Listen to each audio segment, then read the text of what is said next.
Por la señal de la Santa Cruz de nuestros enemigos, líbranos, Señor Dios nuestro. En el nombre del Padre, del Hijo y del Espíritu Santo. Amén. Señor mío y Dios mío, creo firmemente que estás aquí, que me ves, que me oyes. Te adoro con profunda reverencia. Te pido perdón de mis pecados y gracia para hacer con fruto este rato de oración. Madre mía Inmaculada, San José, mi Padre y Señor, Ángel de mi guarda, interceded por mí.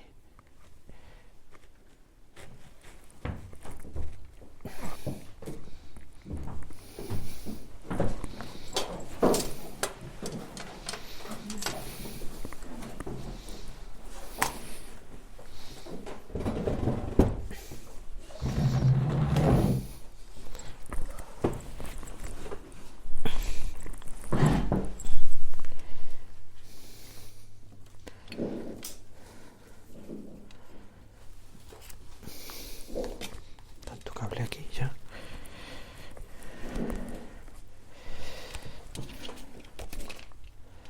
Con vuestra licencia, soberano Señor sacramentado. Jesús está con nosotros en el altar y por tanto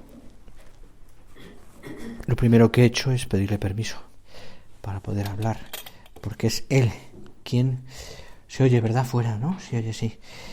Es Él quien tiene que hablaros y sois vosotras quien tenéis que hablarle también a Él, ¿no?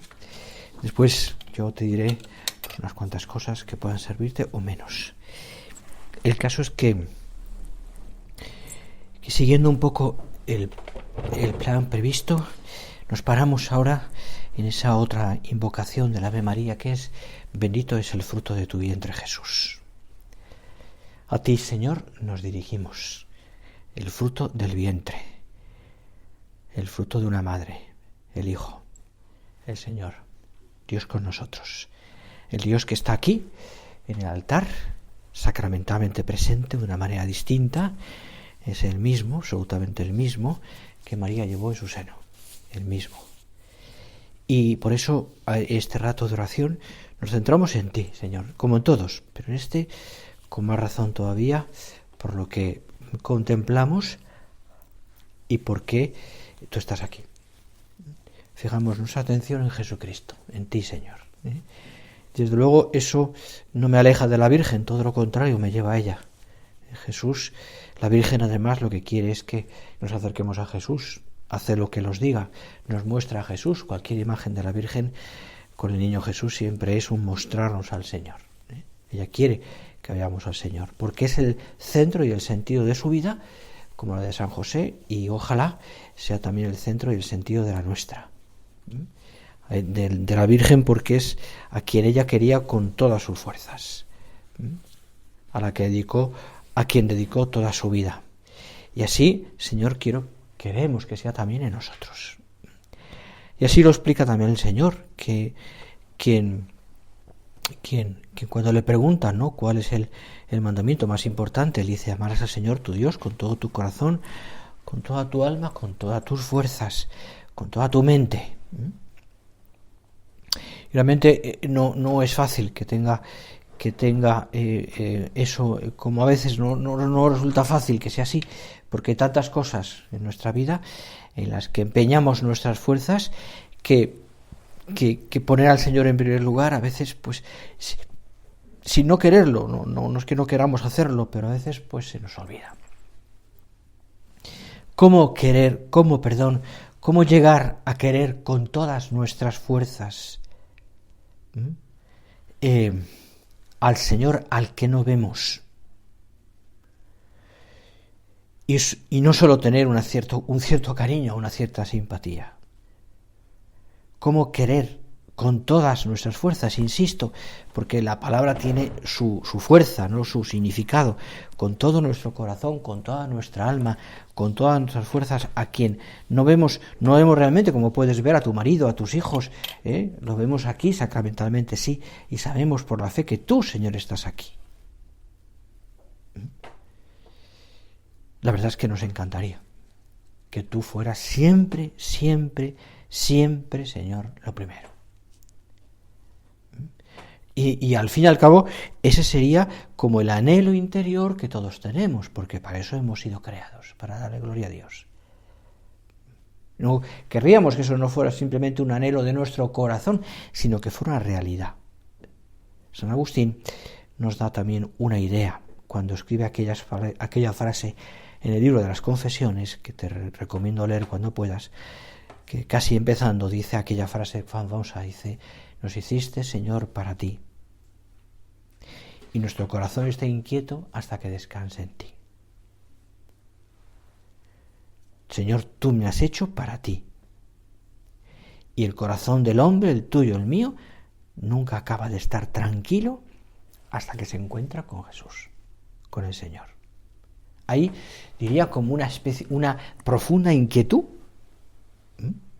en el corazón. Podemos ser luego conscientes o no, más o menos de eso, pero está siempre, porque tenemos la conciencia y porque estamos creados por Dios y porque somos hechos a imagen y semejanza de Dios y por tanto queremos ir hacia Él. Al menos los hombres siempre buscamos la felicidad, siempre, aunque todos los hombres buscan la felicidad, aunque estén muy lejos de Dios, pero buscan la felicidad y nos equivocamos muchas veces porque la felicidad no la buscamos en Dios, sino en otras cosas, pero buscamos la felicidad, el descanso en la felicidad, el descanso en el bien, el descanso en lo que nos dé paz. Y para ti y para mí, que tenemos fe, sabemos que es Dios. Hay una profunda inquietud en nuestro corazón que está creado para amar y para ser amado. Y Dios nos ha creado para ser felices. Y somos conscientes de que esa felicidad pasa porque tengamos lleno el corazón. Por eso hay siempre una necesidad o una especie de nostalgia de encontrar quien me llene, quien me entienda, quien me comprenda, quien me acepte. Quien me acepte. Y eso en a nivel humano lo llenamos pues muchas veces, pues evidentemente con la familia, es lo primero. Evidentemente tus padres, tus hermanos, tu marido, tus hijos, eso nos llena, porque además es el proyecto de tu vida, fundamentalmente, el proyecto de tu vida. O sea, el proyecto de tu vida es todo lo que Dios te ha dado por delante, ¿no? Es decir, pues, con todas las circunstancias que cada una pueda tener, más o menos hijos, con un trabajo, con lo que sea, da igual. El proyecto de tu vida está ahí. Entonces, pero ese proyecto ahí nunca está completo, con eso solo. También luego complementa todo eso las amistades, por supuesto. Una buena amistad da muchas alegrías. Y también a veces da muchas complicaciones. O sea, también a veces nos falla. A veces defraudo yo como amigo. También. La amistad en general reclama eternidad. Y sin embargo, al nivel humano sufre muchos cambios. Hacemos amigos, los perdemos. ¿Cuántas veces le escucho a las niñas que dicen: es que mi mejor amiga ya no es mi mejor amiga? El mejor amigo ayer fue su mejor amiga, hoy ya no es su mejor amiga, ¿no? Siempre, esto pasa con las adolescentes más pequeñas, ¿no? Amigas tienen siempre mejores amigas, pero que duran minutos a veces, ¿no? Las mejores amigas. Pero da igual, o sea, tenemos amigos, ¿no? La amistad de verdad reclama amistad, reclama eternidad. ¿Cuántas, verdad? Es decir, amigos, has tenido amigas hace años que quizás han pasado los años y ya, pues, yo me he encontrado, ahora con el Facebook, me he encontrado con amigos de hace 30 años, 40 años. Bueno, no quiero ver las fotos, madre mía, cómo estamos de cambiados, ¿no? Encontré el otro día con uno que hacía 30 años que no lo veía, era profesor, compañero de instituto. Dios mío, le dije: no te mando mi foto porque vas a pasar peor todavía, ¿no? Pero la vi allí, ¿no? Tengo una foto de hace unos años que no pienso cambiarla, más vale, ¿no? Bueno, pues, pero es verdad que esas amistades están ahí, a veces cambian, vienen, reencontramos, ¿no?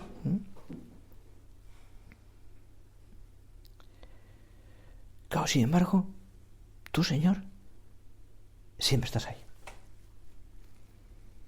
tú nos amas siempre. Y curiosamente, también cuando yo te decepciono, cuando yo no estoy a la altura de lo que tú esperas de mí. Y me lo has demostrado, Señor, de muchísimas maneras, solo mirándote aquí. Que es una demostración clara de cuánto me quieres y de que eres mi amigo.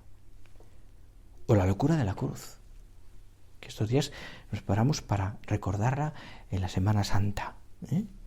Y volvemos a comprobar que cada vez que intentamos y que hacemos, que pedimos perdón, casi esa amistad del Señor, ese cariño que nos tiene, que es mucho más que amistad, pero bueno, hablamos ahora de amistad, ese cariño del Señor es que no nos deja ni siquiera terminar de explicar las cosas, las excusas, porque como el Padre del Hijo pródigo, nos acoge. Qué buen amigo es Dios. Qué buen amigo es Dios. Y es muy bonito ver cómo la Sagrada Escritura además habla de esa amistad de Dios con Dios. Habla, por ejemplo, pensad en los primeros padres, en Adán y Eva, ¿no? Que antes del pecado original, pues no se escondían, tenían una amistad con Dios que les llevaba a hablar de cara a cara con Dios. Esto es muy importante porque la Sagrada Escritura luego esa amistad con Dios en el paraíso, ¿no? Pues que en esa felicidad del paraíso antes del pecado se manifestaba en una relación perfecta entre el hombre y Dios, una armonía, ¿no? Una armonía que era clave, o sea, para la felicidad. La armonía estaba en ese paraíso, la felicidad en todos los sentidos. El paraíso, de hecho, la palabra paraíso tiene mucho que ver con felicidad. Entonces vivían en una armonía perfecta. Y entonces la armonía era tal que ellos, aquellos primeros, hablaban con Dios cara a cara. Y es verdad que es el relato que hace también el Evangelio, la Sagrada Escritura, que lo cuenta, lo personifica, lo humaniza mucho, ¿no? Entonces Bach a veces dice que Dios al atardecer bajaba hasta iba al paraíso y paseaba con ellos, hablaba con ellos. Es decir, la manera de personalizarlo. Y luego habla después del pecado, evidentemente, entonces hay una ruptura, rompe la armonía, Adán y Eva se esconden, tienen miedo de presentar ante Dios porque tienen algo que esconder. Ya se ha perdido esa armonía. Pero esa armonía después se recupera con la redención, por supuesto. No de la misma manera, porque ahí siempre hay que hacer el pecado, pero hay personajes a lo largo de la historia del pueblo de Israel que tenían una armonía también con Dios muy grande. Por ejemplo, Moisés. De Moisés se dice en la Escritura, que también hablaba cara a cara con Dios. Es decir, que tenía una amistad con Dios que hablaba de tú a tú. De tú a tú. Con el Señor. Eran amigos. Es decir, Dios era Padre, evidentemente. Quien se encuentra con Dios en primer lugar, en ese sentido de relacionarse con Él, es Abraham. Es el primero que a través de la fe recupera todo lo que había pasado antes, ¿no? Y recupera es el primero que obedece a Dios, es nuestro Padre en la fe, y a partir de Abraham todo lo demás. Pero aquellos hombres tenían, concretamente Moisés y algunos otros, tenían tal trato con Dios que hablaban cara a cara. De hecho, el pueblo judío entendía que no podía mirar a Dios, porque era tal la diferencia que uno miraba a Dios y moría. Era una manera de expresar también la lejanía de ese Dios, ¿no? La lejanía de ese Dios. Entonces Moisés cambia esto, y empieza a mirar a Dios cara a cara. Pero solamente él. De hecho, lo leí otro día además en la Escritura, cuenta la Escritura que cuando Moisés estaba con Dios en el monte Oreb, salía tan encendido por esa visión divina que como que iluminaba la cara y se ponía un velo por delante. De hecho, si veis el Moisés de Miguel Ángel en Roma, está en el Vaticano, está allí, parece, es una preciosidad en mármol, ¿no? Una especie de velo por delante, ¿no? ¿Por qué? Porque había visto a Dios. Nosotros no tenemos velos. El único velo es que está sacramentado Dios. Es decir, vemos el pan, pero sabemos que es Dios. Tú no tienes velos en el corazón, pero lo tienes dentro de ti. Y hablas con Él cuando quieras, como un amigo. También como un amigo. puedes hablar con el Señor de esa manera. Bueno, pues Jesús es así. Es así. Nos ha llamado amigos, en el sentido más humano de la expresión. La amistad, fijaros, con Jesús, la amistad con Jesús es el gran secreto de los santos. Uno puede intentar vivir toda su vida cristiana, como a veces lo hacemos todos, pues a través, por muchos motivos, ¿no? Pues, por ejemplo, hay gente que vive una vida cristiana por temor al castigo, o simplemente por un cumplimiento de las cosas. Y sin embargo, quienes han encontrado a Dios y han sido felices, los santos, los mártires, han preferido la amistad con Cristo. Es el secreto de tantos hombres y mujeres que a lo largo de la vida han dejado todo para seguir al Señor. ¿Por qué? Porque tienen amistad con el Señor. Es el secreto del amor en la amistad. Hay un amor de padres a hijos, un amor entre novios, hay un amor entre marido y mujer, hay un amor entre hijos y padres. Distintos, es el mismo amor, pero de distintas maneras. Pues hay un amor también con Dios. Un amor a Dios que es el fundamental, y sobre todo el amor a Dios a nosotros. Ese es el fundamental. Es decir, pues el amor de parte del Señor, pues está ahí. Claro, en todo esto, pensando en todo esto, y pensando un poco conseguir ese amor, quizás lo que nos tenemos que preguntar ahora mismo, antes, mirándote a ti, Señor, es aquello que Jesús pregunta también a los apóstoles en un momento dado. Cuando les habla de todo esto y les dice: ¿y vosotros? ¿Quién decís que soy yo? Claro, para querer a una persona, tener amistad, hay que saber quién es. ¿Quién decís que soy yo?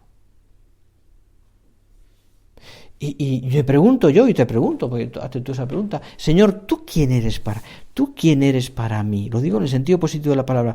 ¿Quién eres para mí? ¿Quién es para mí? No es Jesús, un personaje más de la historia. No ha dejado a nadie indiferente.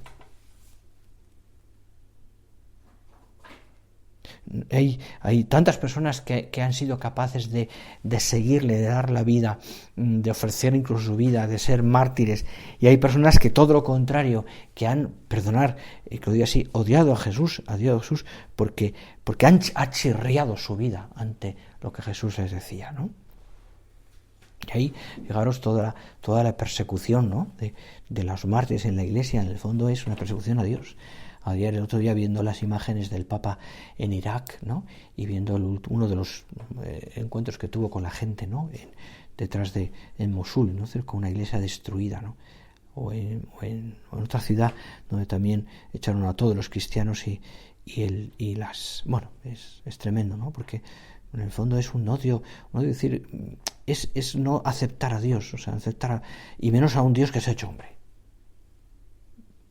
Aceptar a un Dios que se ha hecho hombre. Eso es porque chirría. Y sin embargo, lo curioso es que Dios también es amigo de ellos. También.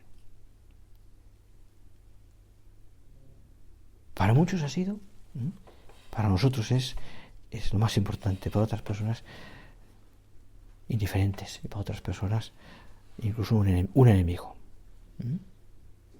Y yo te diría en esta amistad contigo, Señor, que reclama también la vida de oración, hay que ir por pasos.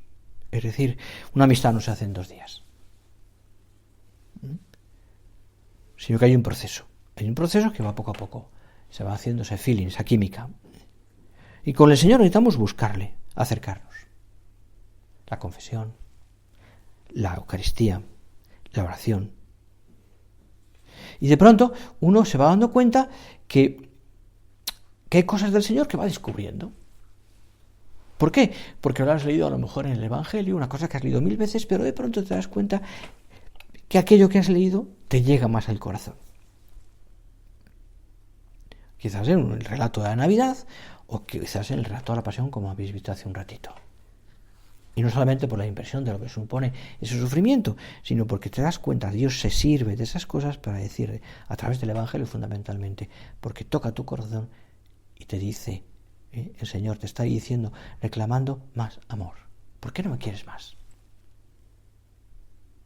Y entonces empieza como un movimiento también que te lleva a quererle más, es decir, te lleva a darle más. A darle más. Es decir, todas esas cosas pequeñas que en el fondo son manifestación de cómo le quieres. Una misa bien escuchada, un rato de oración que has hecho con paz, una confesión hecha delante del Señor, un rato de oración como esta tarde aquí delante de Jesús, que está aquí en la custodia, acompañándole, a lo mejor en el silencio más absoluto, es decir, de tu corazón. Pero estoy contigo, Señor, como estoy con una amiga que está necesitada, o que está enferma, o que necesita, o con un hijo. Estoy contigo, te acompaño, a lo mejor en silencio. ¡Qué buena amistad es esa! ¡Qué buena amistad es esa!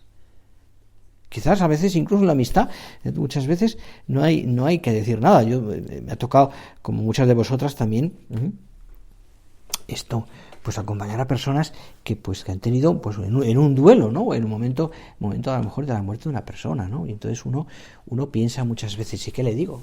Y a veces decimos cosas que son pues sandeces, ¿no? Perdón que lo diga así, o son esas frases que uno acaba diciendo casi lugares comunes cuando va a ver una persona que se le ha muerto el padre, la madre, el hijo, lo que sea, ¿no? Entonces uno sabe qué decir. Pues yo diría casi es mejor no decir nada. Entonces, ¿qué es lo importante en esos momentos? Con esa persona que quieres tanto, que es amiga tuya, amigo tuyo, o quizás simplemente estar. O con esa amiga que está pasándolo mal, por lo que sea, estar. ¿Y qué manifiestas con estar? Que es tu amiga. Y que le quieres. Que cuando lo pasa mal, estás ahí, como cuando está feliz. ¿Qué manifestamos con el Señor? Con Él, estamos. Señor, te quiero, estoy contigo. No tengo que decirte más. Quizás te diga eso, te quiero, pero estoy contigo. Ahí es donde nacen tus ratos de oración. La oración no es algo que hago todos los días porque tengo que hacerlo.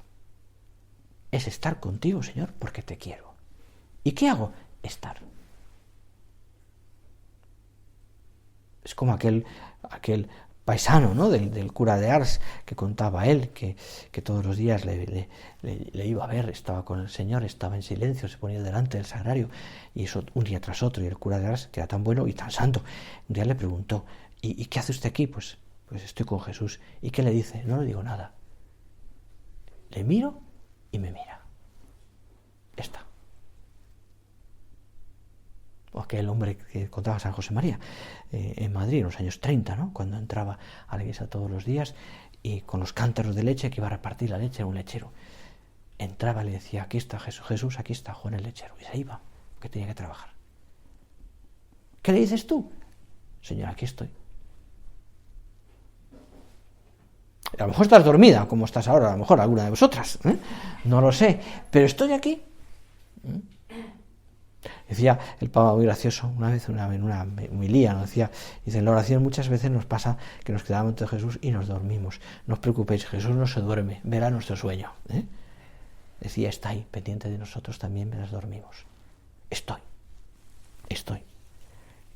Y es una manifestación de amistad estupenda.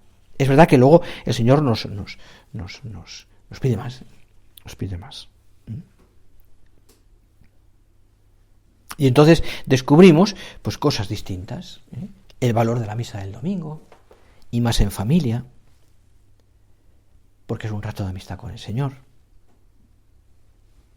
El recuerdo del Señor, el ratito de oración, ese momento en el que te has parado delante del sagrario porque has pasado delante de una iglesia y has tenido tiempo, o a lo mejor no has tenido tiempo, y simplemente desde lejos le has dicho, Jesús, te quiero, estás ahí, estás solo quizás, no puedo parar, pero te quiero. Y otro día has podido parar y te has parado, has estado un minuto y le has dicho, Señor, te acompaño, que estás aquí tan solo, Señor, y le quieres. Y a lo mejor no lo puedes hacer desde allí, lo haces desde tu casa donde ves un campanario o ves, o oyes las campanas de la iglesia. Señor, estás ahí, te quiero. Amistad. Y en esa amistad nace una confianza. Por tanto, pídele al Señor, Señor, examínate o piénsalo un poquito tú. Es decir, mi relación contigo, Señor, ¿hay confianza? Yo me fío de ti, quizás tú no, Señor. A lo mejor no te fías de mí del todo porque soy muy, muy petardo, ¿no? Pero tengo confianza. Habrá momentos en los que en esa amistad con el Señor, si eres constante, porque eso es lo importante también, ser constante, y más en tu oración, vivirás momentos estupendos, donde verás luces fantásticas, donde el Señor te dará pues mucha paz, ¿no? Mucha paz. Otros más tranquilos, otros en los que no pasará nada, simplemente Dios te espera, estás con Él y ya está. Otros en los que no tendrás ganas de estar, porque o ni tiempo ni ganas, pero Dios te espera. Otros en los que prefieres casi no mirar al Señor porque sabes que tienes tantas cosas que contarle o tantas cosas que pedir perdón, que dices, Señor, no quiero ni que me mires, ¿no? O sea, porque ya me conoces. Pero no te desanimes, ¿no? Es el momento de tener ese acto de confianza con un amigo, que es Jesús. Que es Jesús. Y sabes que en momentos buenos y en los malos y en los diferentes y en los que te cuesta contar las cosas, siempre está ahí. Y siempre te va a mirar con el cariño de un buen amigo. De un buen amigo. Del que te espera para hablar con él. Del que te espera.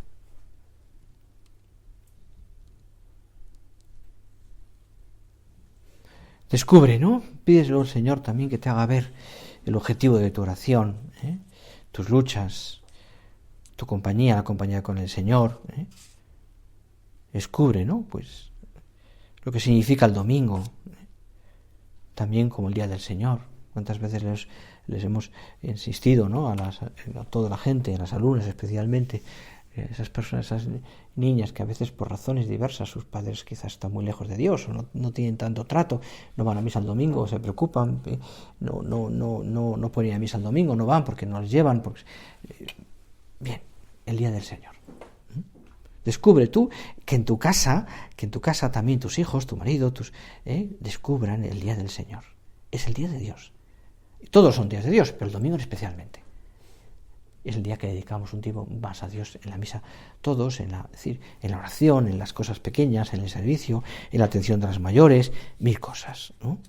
En el fondo, toda nuestra vida está centrada en eso, en buscar el día del Señor. Señor, ¿qué hago para demostrar mi amistad, mi amor? Es más, a veces eso me llevará también a tener que dar un poquito más la cara. ¿Soy capaz de hacer cosas por ti, que eres mi amigo? Incluso yendo contracorriente. ¿Os acordáis? Yo creo que lo habéis visto ahora también en la Pasión, la que habéis visto.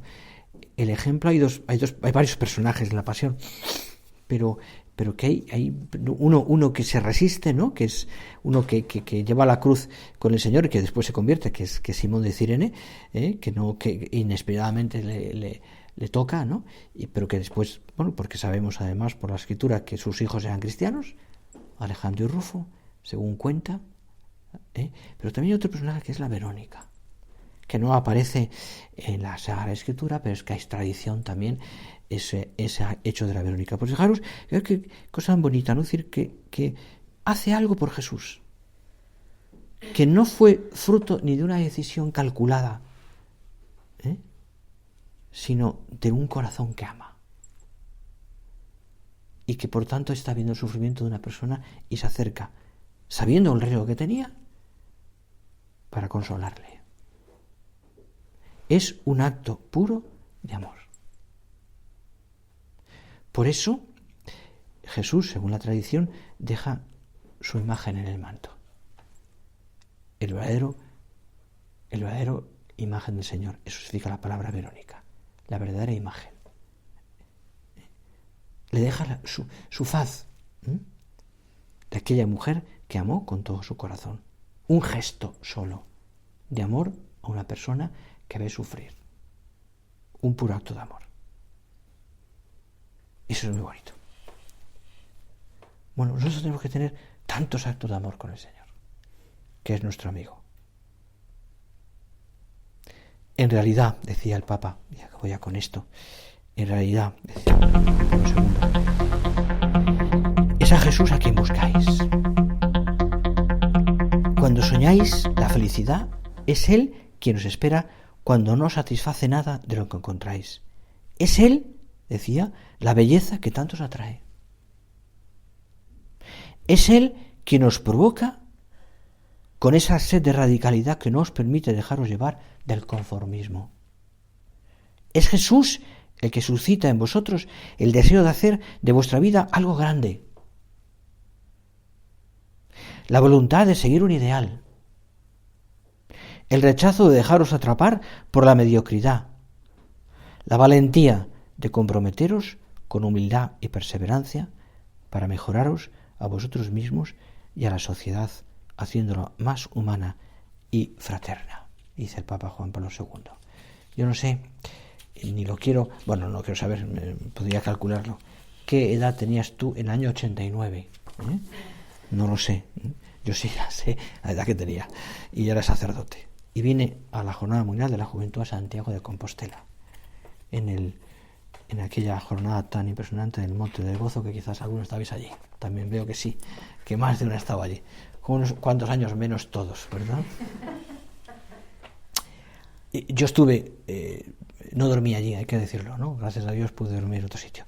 Pero bueno, sí que estuve casi en primera fila con un montón de sacerdotes y seminaristas.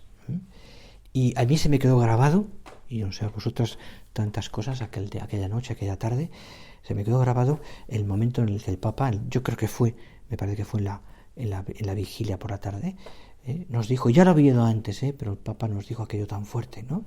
No tengáis miedo a ser santos. Nos dijo. Y estábamos allí, ¿te acuerdas, no? Apiñados, tanta gente joven, tanta gente distinta, un Papa que nos atraía muchísimo, 89, yo había sido ordenado por él 5 años antes, tenía un recuerdo especial de él en Roma, 1000 cosas, luego más ocasiones que pude estar con él, otros Jornada Mundial de la Juventud, pero claro, aunaba tanto el Papa Juan Pablo II, nos hacía tanto, y veías que además lo que te estaba diciendo era algo que lo vivía él, no eran puras palabras, Entonces, cuando él te reta a eso y te dice, no tengáis miedo a ser santos, a mí por lo menos me pegó un trayazo al corazón pensando, ¿no? Es que, decir, ¿qué fuerza tiene esto, no? Es decir, pero esto me está diciendo una persona que realmente se ha comprometido con el Señor de esa manera, a ser santo. Bueno, pues yo te diría, y volando un poquito lo que el Papa decía, no tengas miedo a querer a Jesús así, a ser realmente su amiga, porque esa amistad con Jesús, contigo, Señor, es el camino verdadero para la santidad. A Él y a nuestra Madre Santa María se lo pedimos.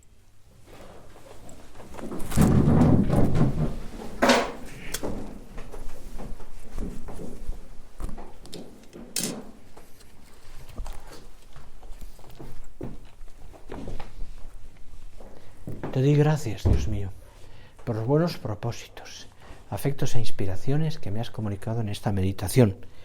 Te pido ayuda para poneros por obra. Madre mía Inmaculada, San José, mi Padre y Señor, Ángel de mi guarda, interceded por mí.